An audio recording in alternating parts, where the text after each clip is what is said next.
All right, this is the Coast to Coast Combat Hour. Ed Carvajal here, as always, with Matthew Hawkins. This week, we are brought to you by AllAccessMMA.com. Sorry, I got a little hiccup with my banner there. Coast to Coast Combat Hour. This week, our guest is Tovaun Anthony, aka Aeoxis, who I kind of just stumbled upon through our mutual friend James Lynch and just watching him on social media.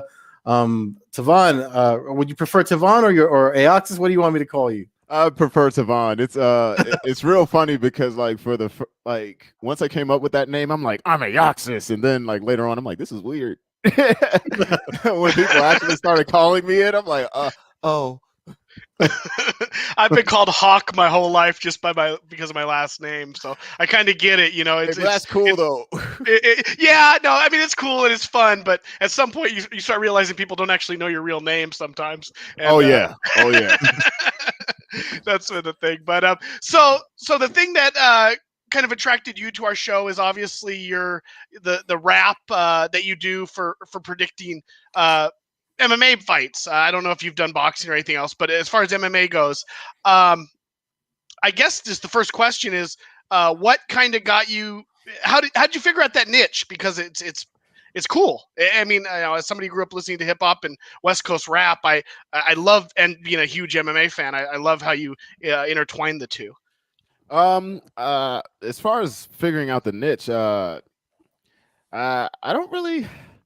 I can't say I had like a calculated way of going about it. It was more like I just had an idea one day that I wanted to rap about my favorite UFC fighters.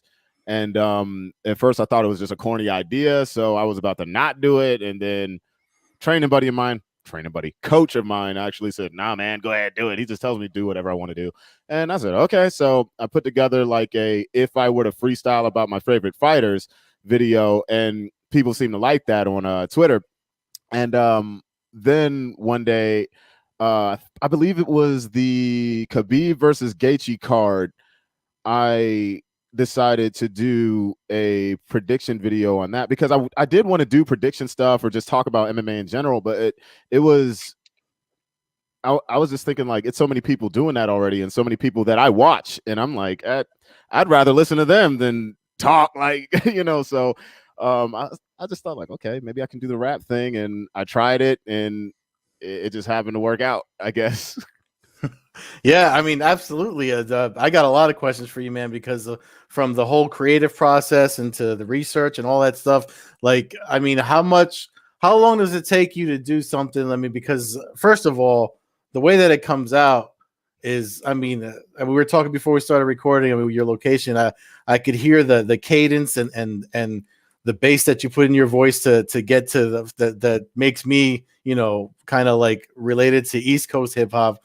But I mean, just like the whole creative process, because you obviously, especially with the last one, the Bellator one, you obviously do a lot of research to get to that point. So how long does it take? It kind of depends on the card, really. Like for the Bellator one, since that was like the first time I ever did a Bellator card, it was a couple of guys in that event that I was like, okay, I actually don't know who they are, and that kind of sucked for me. And when that happens to me, I dive into them probably for longer than I should. So I'm just like, I don't want to seem like some idiot talking about this guy, and then I just sound stupid if they lose or win or something happens. Like I'll say, oh, he might get him by submission, and he's not a submission artist at all. Like I don't want to do that. But I say normally, if I just have general knowledge about everyone on the card, let's say I have like one or two fights where I don't really know the guys very well, it'll probably take me about a couple of hours, because I put the music together pretty quickly. It's easy for me to make beats or any type of just little jingle. Yeah. But more than likely the lyrics kind of come to me either throughout a week, or I've already been thinking about rhymes about certain fighters. Like before they even get announced a fight or anything like that. Or the moment I see something like, oh man, I had something so cool for the Marvin Vettori versus Darren Till, and I was like, oh, I'm gonna say that, and then it got canceled, and I was like, I guess I'm not. Yeah. So I mean, just one follow up. So you kind of answered it just now, but I just want to make sure your process. You're not freestyling. It's you write it out, or do you wind up doing a freestyle? A good amount of the time I'm writing it out. If it's something where I feel like the video might end up coming out too late or something, I'll just jump on and I'll freestyle.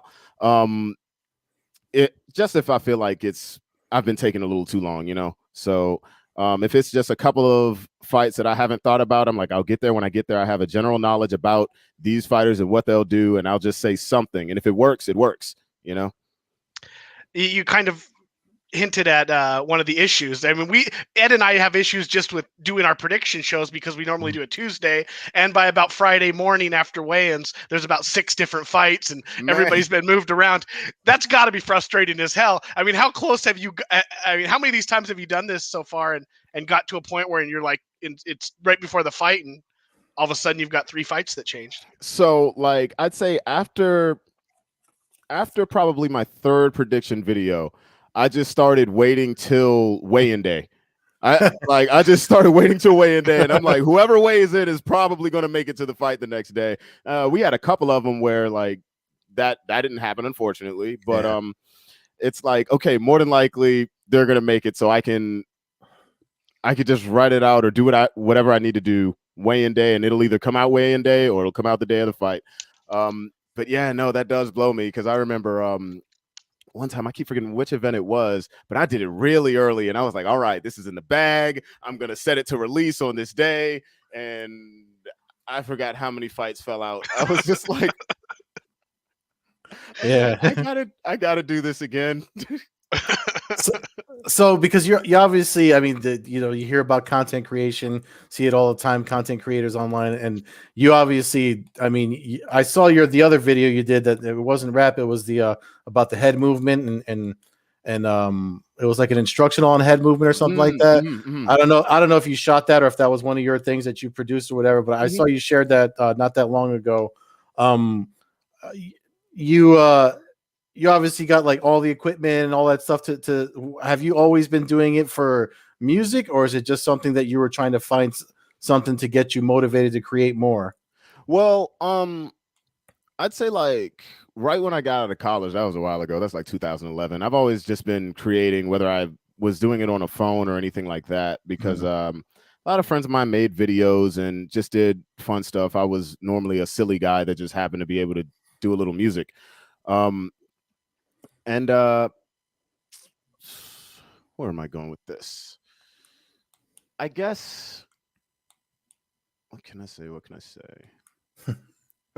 I don't know. It's kind of hard for me to answer, actually. Well, I mean, because it's weird, just the whole when you look at somebody. I mean, in a sense, like when I started writing, and I didn't even know I wanted to cover MMA. As I've been lifelong student of the martial arts. Someone actually roped me into writing about the sport, and I mean, I'm not going to say who were the website because some people know it, some people, I think Matt might know it, but like I started covering it in 2014, 2013, something like that. Again, somebody was just like, oh, someone that does cover soccer was like, oh, you should you know a lot about martial arts. You've been training half your life. Why don't you write about martial arts, mixed martial arts? So I did. The website that hired me only kept me for 2 months. They fired me the day before Thanksgiving, but I realized I liked it, and I wasn't getting paid or anything. And there's no money in it, but I was just like, you know what, I like doing this and I want to do it. But it just kind of like, it's almost like I found me and it, I found it and it found me.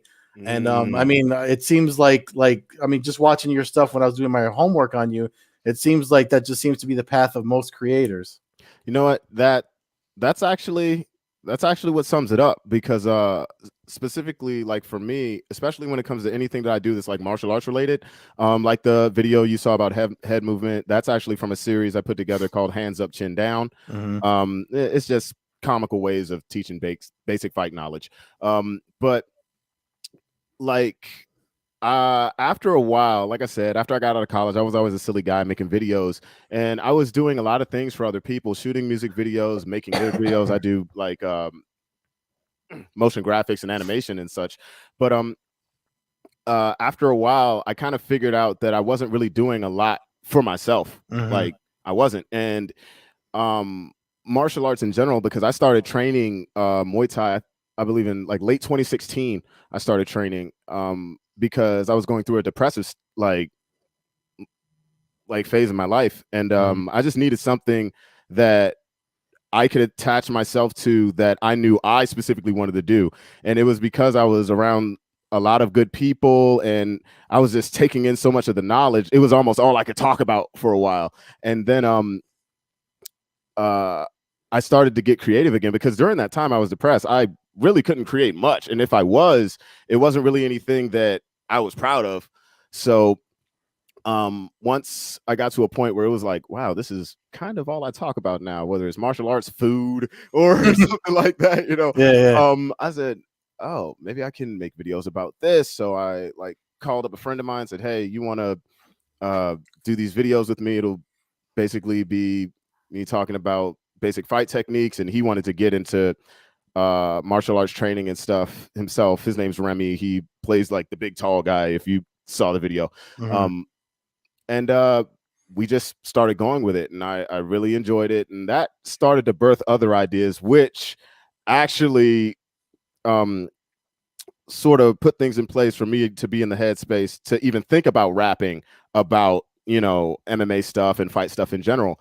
Like I said, I just thought it was going to be a weird idea at first, and I didn't really think many people would, you know, really get onto it. But at the same time, the one kicker that made me go with it, and I guess this is where I could say this is how I kind of found my way to the niche, is because I know in other scenes, like let's say wrestling or even basketball, there are some boxing guys. I don't know if they do prediction raps, but it's people that do music, you know, centered around that, and it's flooded. Like if you look at MMA, the MMA scene is still relatively young. Like, yeah, it's been around for a little bit, but it's relatively young in comparison to other things out there. Say boxing and say, you know, wrestling. WWE is a machine. AEW, yeah, that's new, but it's still wrestling. Everyone's So, and I know guys personally that do music based off of that, you know, influenced by that stuff. So,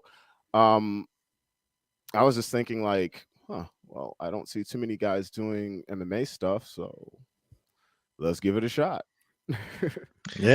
You know, I watched a couple minutes of another interview you did, and you mentioned in it that you were never considered yourself a rapper. I think you said you had friends that did rap, but it wasn't necessarily your shtick or your gig or something that you had really worked on.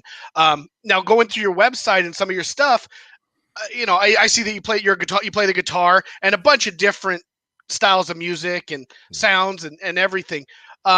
What is your musical background? I mean, before you even thought about rapping or doing this, how did you get into music, and what are some of the influences that you had to inspire you to do what you do?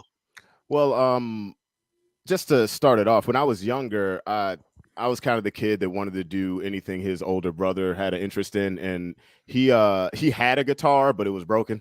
So like I was like, I want to play that, but my parents were like, no, you're gonna play another instrument like piano or violin or something. So I ended up picking up violin for a little bit, and that kind of kept me in music for a while.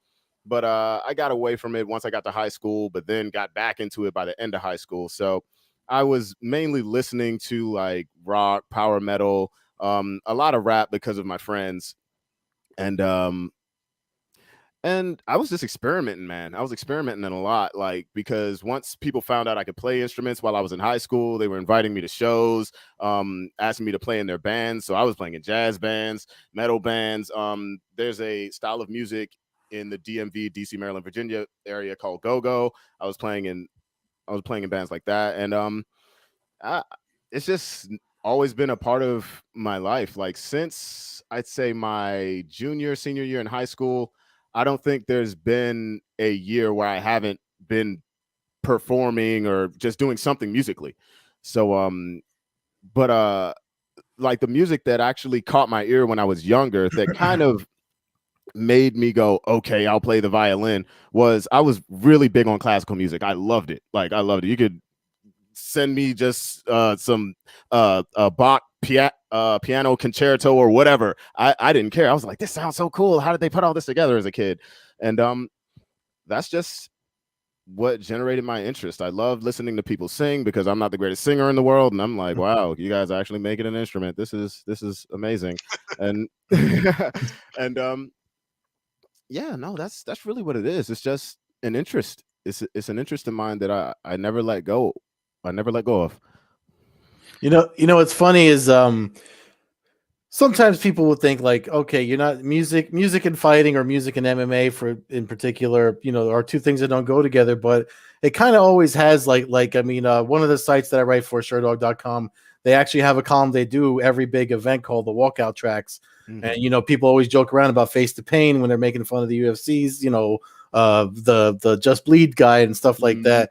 So it's not really something that, I mean, the connection is there, but I just think it's your particular. I mean, you found a way to tap into it to make it so current, obviously, because it's events that are about to happen. Mhm. And I mean, from what I remember, I mean, you're not. I mean, not for nothing. The last one, the 255 one, you and I literally almost had the same picks for all of them. That I was just like, I mean, to hear it. So when you hear something like that, or at least from my point of view, listening to something like that, and then seeing like, oh wow, this guy's like on the same wavelength. I mean, it's just crazy how the whole how you found a way to put the two things together. And you'd be surprised, man. Martial arts. I mean, like you were saying, you're talking about how martial arts helped you out of depressive state. I've been training. I can't say half my life anymore because I'm getting up there in age. So more than half my life. But dude, you look 25. What are you talking about? Thanks. Don't tell anyone. Yeah, he didn't graduate college in 2013. But it just became one of those things that I'm like, martial arts has always it's physical, it's athletic, but the art is in it. I mean, they're martial artists. I mean, you're a creative artist I'm only finding out now after I thought that video was something that you produced, and I'm only finding out tonight that you've been training, with Muay Thai. Is that all you do? Just Muay Thai?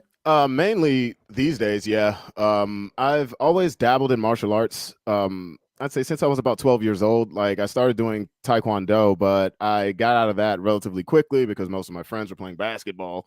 So like my parents were just like, you look like you're more interested in that. But I still had other friends that were either still doing Taekwondo or they were practicing other arts. I had boxing buddies, kung fu buddies, and stuff like that. They were always, teaching me stuff and keeping me, in the loop because that was another interest. It's like you say, martial arts, it's still an art. I'm an artist of many forms, and it's just something that kept my interest. And just like music, martial arts has rhythm. It's something you have to keep, or you can break the rhythm. You have to break your opponent's rhythm. It's a lot that goes into it that'll keep you interested, and you're constantly learning. There's never an end, really. So I guess that's where I'll go with that. But yeah. I'm trying to get into jiu-jitsu these days because I've promised the coaches in my gym that I would try a class, and this one guy that works there, well, he's a coach. So shout out to Louise of Beta Academy. He literally came up to me and said, if I give you a gi, will you show up to a jiu-jitsu class? And I said, all right, yeah, if you give me a gi, sure. Dude ran in the back, came out with a gi and was like, so? I was like, well, the good news is for like $400 or $500 now, you can buy the new Venom fight kit. Oh my God. You can look real cool going to class there in that. Look, man, all I'm gonna say is this. Like when they announced that whole Venom thing, I was confused. It was on Twitter like a couple months ago. I was like, are they really going to Venom? They're like, yeah. Like people are just like, yeah. And they told me the date. I'm like, well, as long as they're not making the gloves. Are the gloves bad? A couple of guys I train with bought their gloves. Their gloves are good once you get to the expensive models. Do not get any, like, don't expect to have a good quality glove like at, say, Do you know about the brand Sanibel? Yeah. All right, so like they have like a pair of gloves you can get for like maybe $50-$60. To get that quality glove, you're paying double that price, maybe even more with Venom. It's just that's just what I felt, you know. Yeah, my instructor. I mean, my gym out here in Jersey. I mean, we produced a couple of fighters that made it to UFC and Strikeforce and stuff like that. So, my instructor always said, he's like, if you're not paying $60-$70 for a pair of gloves, then they're garbage. So, I mean, is that true?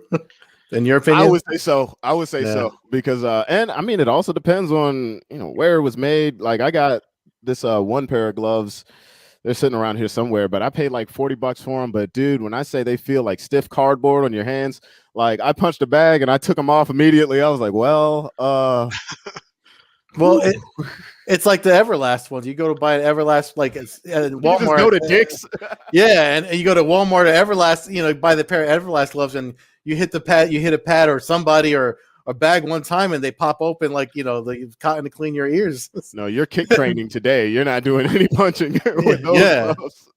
Nah, man, that's the glove you put on like as a cartoon bit. Yeah. No, you're right. I mean, price does matter.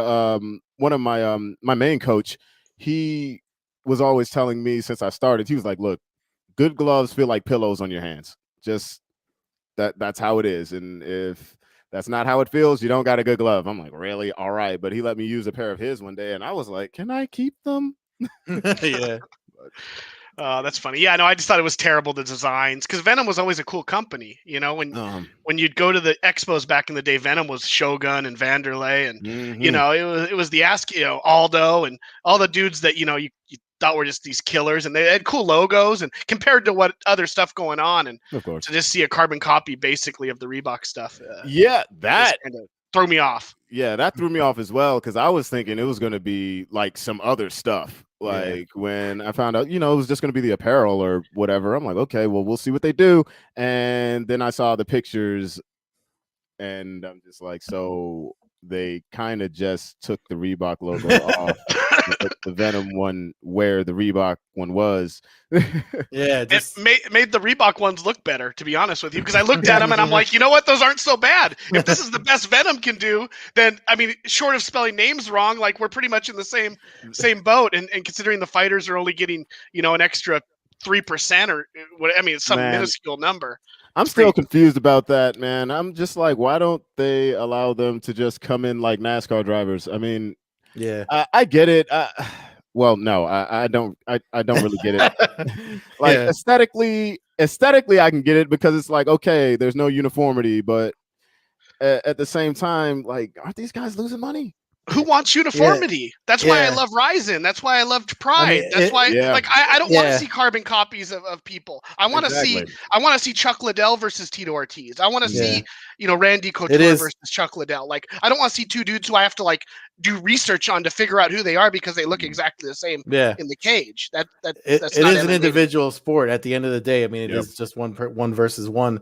But speaking of back to the sport, one of the things that I thought was cool that made me what prompted me to ask you if you wanted to come on the podcast was the fact that you did a rap prediction for Bellator MMA.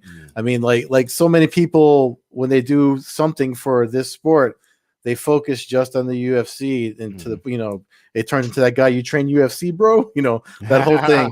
So it's like, but you're obviously, that's not you, and finding out that you're, a student of the martial arts and that you're training and stuff like that. So how deep of a fan are you? Did you watch Pride? Are you excited about one's Wednesday night card that's going to be on TNT? Like, how deep of a fan are you as someone that watches? All right, so my experience with Pride goes as, I'll just say this. Once I started watching and keeping up, that's when I started diving into older organizations like Pride and such. And of course, it's like back then, you're like, oh, so this is where one kind of gets their rule set from. They're terrifying, but yeah, no, dude, like I'm a fan of the sport because years ago, and I actually said this on another interview, but a friend of mine who I went to high school with, he started training while I was in college, and I didn't know he was trying to fight professionally. So he invites me to an event, and I'm thinking like, okay, well, he says he's got knockouts and all this other stuff, but I didn't really see much. So I get there. It was at the DC Convention Center, and I'm like, oh, this is what one of these events is like. I mean, I'd seen like a couple of UFC cards just being at parties and stuff like that, and I'm like, all right, so this is what competitive martial arts looks like nowadays. Okay, that's cool. And while I was there, like just the fights I saw going on there, I was kind of hooked, at least from a fan standpoint. I'm like, these guys are really going at it. And like, he's gonna hate me for telling this story because he kind of got, he kind of got known in the amateur scene for this. But my friend, not gonna say his name. You guys got to find that out yourselves. But my friend ended up, it was a championship fight, and he was. I had no idea he talked a whole bunch of crap before that fight. Like, I had no idea. Most of the people that were there were kind of rooting against him. And I was sitting in the section of, like, I was sitting in like a row of like his opponents, like training buddies and like fans and stuff. And I didn't know that. So when he comes out, I'm like, yeah, my buddy, this, that, and the other. I'm going to root for my guy. No one's standing up with me. I'm like, okay, all right, that's cool. Other guy comes out for some odd reason. The lights go down. Spotlight comes out. That Kanye song, all of the lights. He comes out, Harlem shaking. And I'm like, okay. But then everyone around me stands up and they're like just clapping their hands. But the fight goes on. And my buddy ate a few leg kicks and started hurling in the ring. And it was then where I said, I will never do this. But I like watching it. Jesus. At least he didn't lose a finger. Yeah, dude. I just I just saw that. Yeah. Yeah, we can leave that one alone. Here's the thing about appendages. That's like where I stop. Where appendages just leave. I'm like, oh no, I can't do it.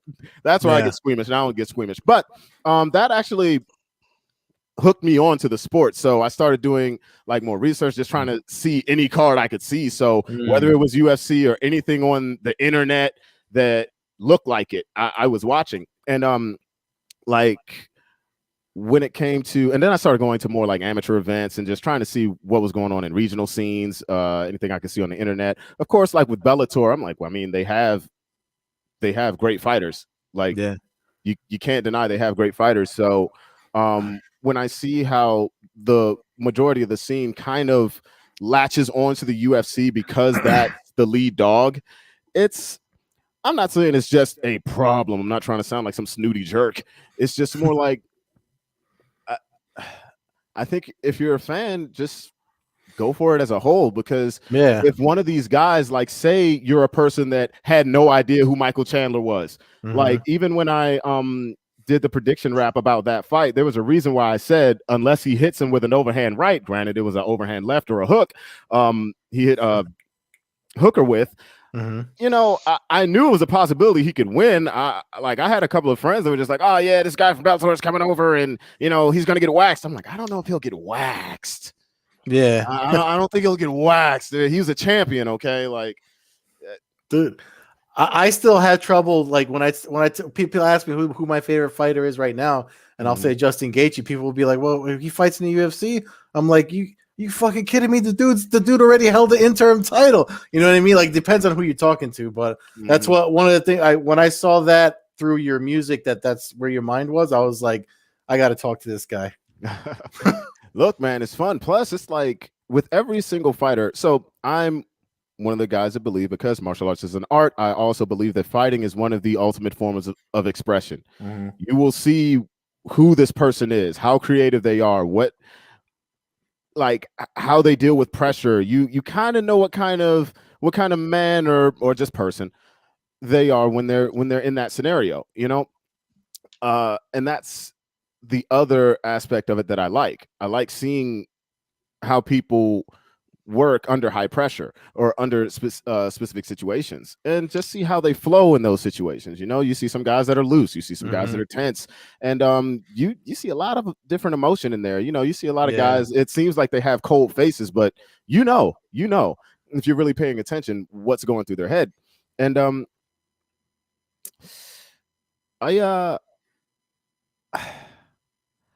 just think, how can I say this? I just think that, like, if you're looking at the sport, and I'm not trying to tell everyone out there like, oh, you have to 100% know who everyone is from number 1 to 100. I'm not telling you that. What I'm saying is it's just way more deep than the surface level thing. The guys you see on the marquee, look, it's like, I forgot who said this, and I kind of tweeted it the other day. I'm like, the most famous guy might not be the best guy, like, and you don't know who might capture your interest, and depending on what night you watch, it could be a sleeper card. You could see a future champion rising up. Like, I remember the first time I saw Fiziev fight, I kind of lost it. Like, Rafael Fiziev, I'm like, okay, striking, huh? Thought I knew what that was. So, yeah. No, I mean, you bring up a good point, and I mean, I think that fans who are need to kind of look at it. I mean, this is going old school, but like, there was a time when the NBA was obviously the NBA, but you still had Dr. J was in the ABA. Now, at that time, you couldn't really watch ABA games. You could barely watch NBA games. And I wasn't even around for this era. But I heard the stories about him. Same with Herschel Walker in the USFL. We have access to be able to see those guys. So Michael Chandler might literally be like the Dr. J of MMA, who's now in the NBA. He comes over but he was still good while he's in Bellator. Of course. Gagey was still good when he was in World Series of Fighting. I mean, I Thried Fedor. Fedor's like the god of MMA for me. Oh yeah. I've had to defend that dude. I mean, I'm over it now. To me now is like, okay, if you haven't watched Fedor, if you don't respect him, then I don't consider you a MMA fan. You might be a UFC fan, but if you haven't at least acknowledged the history and what built up to where we're at now, then and I don't know exactly where I'm going with it, but basically the point is that no matter where guys are fighting around the world, Demetrius Johnson fights tomorrow night in Singapore. You've got MMA fans now, UFC fans who started watching 2 years ago that have no idea who Demetrius Johnson is. And that used to sicken me. I remember going to the bars to watch him fight and defend his title, and I used to people would be like, "Who are these little guys?" I'm like, "Yo, this guy's like one of the best fighters that ever fought." And nobody knows who he is. So, I mean, that's one of the things that, I mean, I didn't mean to jump in there, Matt, but no, but that's the point. Like, it's a worldwide sport, and we have access to all the points now. I mean, if you want to sit around on a Saturday and watch fights from Kazakhstan or from Serbia, you can do it. Yeah. This is not the old days of me recording the Phil Donahue show because Igor Zinoviev and Ken Shamrock are getting interviewed. Yeah. This is you have easy access to it now with YouTube. There's no excuse for a fan. And Tovaun talking about it. I mean, somebody who kind of came on not late so much, but in your time in your life when you started watching MMA, and now you're able to go back and watch the prides and see the old rule sets and see how it's evolved to where it is now, and actually have an educated opinion on, okay, soccer kicks are a little more wild than I like, but maybe knees to the head should be something that's legal. I watched 40 pride events and didn't see anybody get carried out. Nobody died. You know, so I mean, there's the more you watch and the more you see the worldwide aspect of MMA, I think you can really respect and understand what we're seeing when we see the pinnacle level of it in the UFC and Bellator. Yeah, 100%. And going back and watching like older fights and the older generation, it gives you that knowledge to understand why certain rules are in place nowadays and why certain people fight certain ways nowadays. Because there are some techniques that might have been phased out for a while and then they make their way back in, and you're wondering why, like, people are doing sidekicks again? Why? Like, I thought that didn't work. You're like, oh, it works again. Well, why? Well, because for a good amount of time no one was using sidekicks, and it's constantly evolving, and these people nowadays are so freaking good. I'm like, well, I don't really need a kung fu flick these days. These guys are kind of scaring the heck out of me, like Zabit and guys like that. I'm like, I don't need a guy that fast and that tall in that division doing anything like that, especially not to me. Yeah. But yeah, no, it's good to know your history. It's good to know everything else that's out there. Yeah. You know, and you try to push it. It's an entire scene. Like, Yeah. I just don't want to get caught lacking, like, you know, or slacking. Like, if somebody new comes in, of course you're not going to be able to know everything. No. You're not, like, half the time. Sometimes you're going to get caught off guard.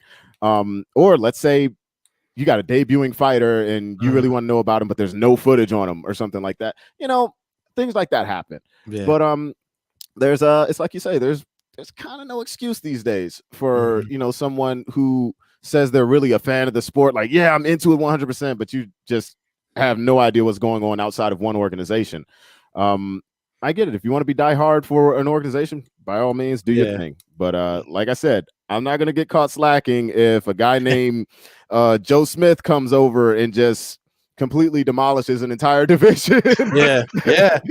Well, I mean, that's kind of what happened with Hamza Chemaya. You know, nobody knew who he was, and now he became like some on everybody's radar. Yeah. But let me just because we kind of touched on it, we got one Bellator Friday, one on Wednesday night, Bellator Friday night, UFC Saturday night. So you, for your whole process and all your thing, what does that do for you? Like, how do you? I mean, are you just gonna do one piece for it? Like, do you do one rhyme for one event, or are you gonna try to do all three? Like, you stay up, you burn a midnight oil. What do you do in a situation like this? Oh man, in a situation like this where it's back to back to back, I kind of pick and choose. Like, this week I'm kind of swamped by like freelance projects. Like I say, I do graphic design and stuff like that. So I was trying to focus more on the one event, which, like, I kind of finished writing something, but we'll see if I can get it straight. Like, because I'm like, wow, I kind of remember why I haven't really done one events. These names or something else. I was gonna say, I don't want to be that jerk that tries to pronounce something and it's like, whoa. Well, listen to past episodes of this podcast. You hear Matt pronounce names. You just gotta say it confidently. Say it like you know it. Oh You know? man. Yeah, but we'll definitely see. We'll definitely see. Yeah, I was focusing on one and then the UFC event. If I can somehow sneak Bellator in there, I'll sneak it in there. But yeah, that's kind of how I go about it. Just once I'm there, if I feel like I can get it, I can get it. And if I can't, you know, I can't. Yeah. But I'm definitely excited for the cards. I'm always excited, especially since you mentioned one. I'm crazy excited to see Iron Man fight again, Rodthang. I love watching that man fight. He's just terrifying for his size, number one. And like, it's guys like him, guys like Mighty Mouse, guys like, you know, Figueiredo, even back to Cruz and stuff like that. It's like people look at smaller guys and they're like, oh, these little guys are fighting. I'm like, these guys are dangerous as hell. I'm like, could you imagine if this dude was 6'4"? Like, I don't remember what it was, Ultimate Fighter 1 or something like that. Or I took an uncle to the event, and he, you know, he wasn't new into the sport, and we're walking through the halls of Vegas, and I just go, I go, you see that little guy over there?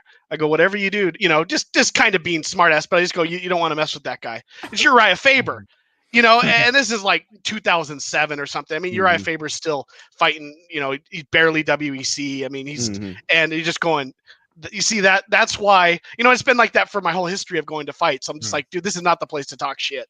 You do not know, like, you do not know, and you do not know who you're talking to. And it's really a funny thing, especially when you start talking about the smaller guys, because it's like, oh, even the girls, the smaller girls, you're going, you know, Shevchenko's not a big woman. I mean, she's not, but she will tear you into pieces quicker than you can count to three. She is literally my favorite current fighter. Point blank, she is my favorite current fighter. I'm like, she just embodies martial arts in a way. It's like, even like just watching her on social media and stuff. I'm like, wow, you kind of remind me of like old anime characters and stuff. The way you're doing this, and that's what I'm saying. She should be dressed up like a street fighter or something. We shouldn't have to see her in some generic shorts and you know, sports bra. Like, let that lady do what she wants.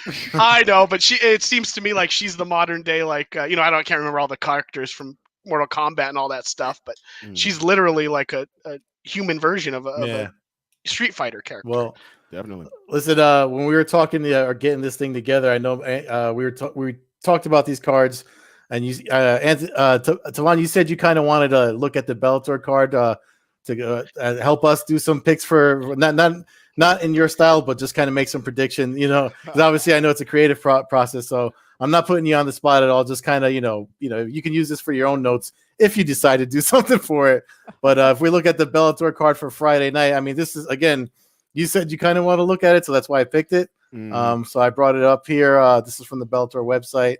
The Bellator, what's this, 256, at least just the main card. We always try to do some predictions for an event coming up. With so many and our limited time, where I guess we'll just do the main picks of this one. So we'll start. Let's see here. At the beginning here. That's the first fight of the main card. Yeah, solid main card. Goiti Yamauchi makes a return against Dan Moret. I'm not super up on Dan Moret. I'm not going to try to sell that. Yeah, but I do know Yamauchi's a killer. I actually saw him make his his debut in Bellator out here. Seen him fight a handful of times in person. I'm going to pick him to win. Like I said, it's not a super educated guess. I think this is a get back on track fight for Yamauchi. Okay. I'm kind of thinking the same. It's like I know he's good. He's fighting out of Brazil, yeah. Yeah, I think he's in the United States, but he's half Brazilian, half Japanese. Yeah, and he's on a 3-fight win streak, so it's not he's been taken out. He just took out Cruikshank, Awad, and Weichel, so it's not getting so much back on track. But really, after seeing that and realizing that, I'm surprised he's not getting a higher ranked opponent. Yeah, but not gonna lie, that's kind of how it goes in Bellator at times. That's like highlights more often than exactly. More often than not, but I'll pick him to win. Same, because I need to do a little bit more research on Dan.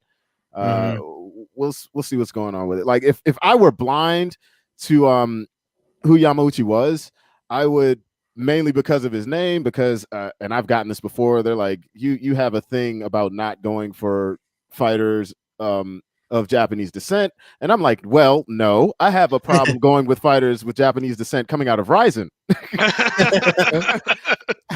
I was like, that's who I have a problem with. And that's why who was it? It was Kana Watanabe. I think she fought in Ryzen at one point. And I was like, that's kind of why I went against her. I'm like, I was looking at her opponents. I'm like, half of them were. I don't like calling people cans, but yeah. That's what it is. We both picked Lara too, but I don't think it had anything to do with Wanatabe and no, Ryzen. I just like her. That's why I picked her. Oh man, that's how it is for me. But no. Yeah, like I said, I'll put it on him until I do a little bit more research. Yeah, I'm going Yamauchi because I think he's got, if I'm remembering his record correctly, I believe he's got a lot of wins. Submissions. Yeah, a lot of submissions. Yeah, the guy's a killer. Submissions. He's an animal. And if you haven't seen any or to listen to the podcast before, folks know I'm a fan of the submission guys. So, all right. So this is Kat Zingano's second fight here. Olivia against Olivia Parker. Zingano came back, won a decision in her debut. She's fighting another no face in Bellator, which it usually kind of means what Tovaun was hinting at with the previous bout. Parker is coming off of a loss in Invicta, so she has had semi big show, at least experience. She's 39 years old.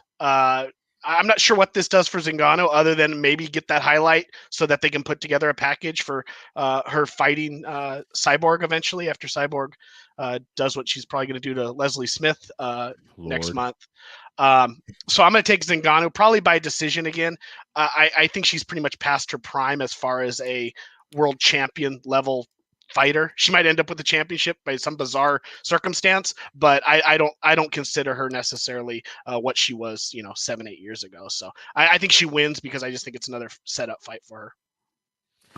Yeah, I'll agree there as well. I just think off experience alone, I think she has it. I sense a decision as well. I don't really.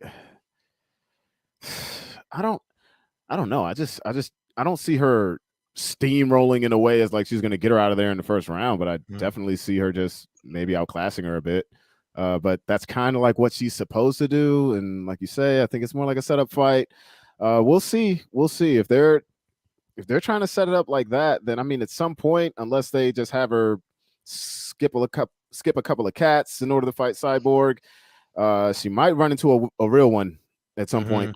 But yeah, right now I'm not seeing Parker getting past her. Yeah, no, I'm gonna agree with you guys. I'm definitely picking Cat as well on that one. This one's probably going to be a little bit more of a barn burner. Adam Bork versus Jeremy Kennedy. Yeah, Kennedy on a 3-fight win streak, and Bork's picked up a win in his last 2 bouts, coming off of the loss to Caldwell in the featherweight Grand Prix. You know, I've always been a fan of Bork's, but I'm going to go with Kennedy in this fight. Bork's has kind of squeaked through. He had a split decision 2 fights ago, and he had a unanimous decision in his last fight. But I'm going to go with Kennedy, probably by decision again. I don't think there's going to be a finish, but I like Kennedy picking him apart and winning this fight. I think Bork's may be a little too cautious. In his last 2 fights, he seemed kind of cautious coming off of the quick loss to Caldwell. Okay, like I'll definitely agree with you on the fact that Adam is seeming a lot more cautious. I kind of want to lean towards him because I'm thinking maybe he's gotten a little bit of that confidence back, but I wouldn't be surprised by a decision by Kennedy. But for right now, I'll just lean towards Adam. Maybe it's because I just want him. I want him to win. I don't want that one to go. Yeah, no, I'm with you on that one too. I kind of want to see, I'd like to see him win just because, I want to see what Bellator does with him in the future. So I'm definitely picking Adam Borks as well. And then we have our co-main event: Liz Carmouche versus Vanessa Porto from Brazil. Carmouche on a 1-fight win streak following her release from the UFC after a title fight with Valentina Shevchenko. Porto on a 4-fight win streak. And someone who ran pretty good roughshod in Invicta, making her UFC debut. Oh man, I want to see how old Porto is because I feel like this might be kind of a passing of the torch in a sense. She's 37. She's 37, so it's not really. I don't know. I mean, my brain's kind of telling me Carmouche because every time I pick against her, she wrestles somebody down and makes it happen, But I think Porto's going to win this fight. I don't know. I'm surprised they don't have a picture of her face. We're getting a trend here for the whole Bellator card, but yeah, I just went on Tapology. I'm like, kind of rough that picture off or something. Yeah, she's on one of the posters somewhere in here too. But they're the same age. Which is weird to me because I feel like I've been watching Carmouche fight since 2008 or something like, which she may have been fighting in early Strike Force and that kind of stuff. But I'm gonna go with Porto again. I'm thinking decision, which I hope not the case because we're starting to build up a lot of decisions on this card. But I think Porto is just gonna be a little bit more aggressive and I think the wear and tear on Carmouche might show. Yeah, I'm thinking both of these ladies have a way to win the fight. If Carmouche if she can't wear on Porto like at all, then I don't think she wins. I kind of think because she's been in the game for so long, it's just some people where I think like the tire tread just goes. I'm not saying she can't win anymore at all. It's just I kind of want to know why are you still doing it? If I kind of sort of knew the why, I'd probably put my money on her. But I don't know, and it's not like I can just default to the youth because neither one of them is young. Oh, that's the thing. Like in my mind, Porto's like 28, you know, Like, but she apparently she's not. no. And I made a joke a while ago, like to a friend of mine. We were like at a bar, and they're like, "How old is Liz Carmouche?" I was like, "Man, she's like 42." And no, she's not. Yeah, no, she's not. I mean, so you're going with Porto too, Tovaun? For now. Okay. For now. All right. All right. I mean, I'm actually going to go against you guys. I'm picking Liz Carmouche, only because I know she's former military, and you know those folks definitely bring a little more to anything they do. Yeah. So that's why I'm going with her. And then the main event: Ryan Bader versus Lyoto Machida. Ouch. I mean, Matt, make this one quick, please. So. Well, I mean, I think you got to go with Ryan Bader. The first fight they fought a long time ago, I believe it was UFC on Fox Card or one of the early ones. It was out here in LA at Staples Center, and Machida knocked him out. But that was when Machida was, you know, the dragon. Yeah. Bader, obviously, coming off of his, you know, getting crushed by Nemkov, could play a little bit mentally. Let me see. He also had a grappling bout with Anthony Johnson. I didn't recognize, but yeah. So I'm gonna go with Ryan Bader. God, does Ryan Bader knock out Lyoto Machida? I'm gonna go with a ground and pound TKO. This is a 5-round fight, right? Because it's all the tournament. Yeah. So if we're going 5 rounds, yeah, I'm taking ground and pound TKO, like late 3rd, early 4th round. Yeah, I'm kind of going with the same. I believe Lyoto Machida has definitely lost a step. And unless Bader comes in like very, very skittish, I think he's going to do what Bader does, and it's going to be one of those deals where he chin checks Machida, or he's gonna get him to the floor. And you know, Machida has a black belt, yeah. Oh, yeah, but karate and Brazilian jiu-jitsu. And jiu-jitsu, but a lot of the times it kind of seems like when he's on bottom, he ain't got no answer. So I'm gonna go with Bader, unless Lyoto comes out like a bat out of hell, which I highly doubt he's gonna do. I'm going with Bader. I think, and still. Yeah, I definitely agree with you guys on that one. I think I always share this when Bader fought at the Garden. I did the media that week for, I forget what outlet I was there for, but I think it was Sherdog, and I got video footage of him doing his attack wrestling, and I always share that video when he fights on Fight Week, so you'll see that on my Twitter soon. But if you watch that, and if you were there up close, a man that big shouldn't be able to move that fast. So it's definitely someone that I can see him pulling off a decision here. But yeah, I'm looking forward to it. I'm glad Bellator is back, and I'm glad a lot of promotions are coming back. Before we close out, Tovaun, I'm going to drop a link to your YouTube channel at the bottom of everything, the audio version of this and the YouTube version, so folks can go follow you on your YouTube channel. But let folks know where to catch everything else that you do. You can catch anything of mine at almost any social media platform is at Aeoxis, AEOXIS. I think my YouTube channel is The Aeoxis, so TheAeoxis.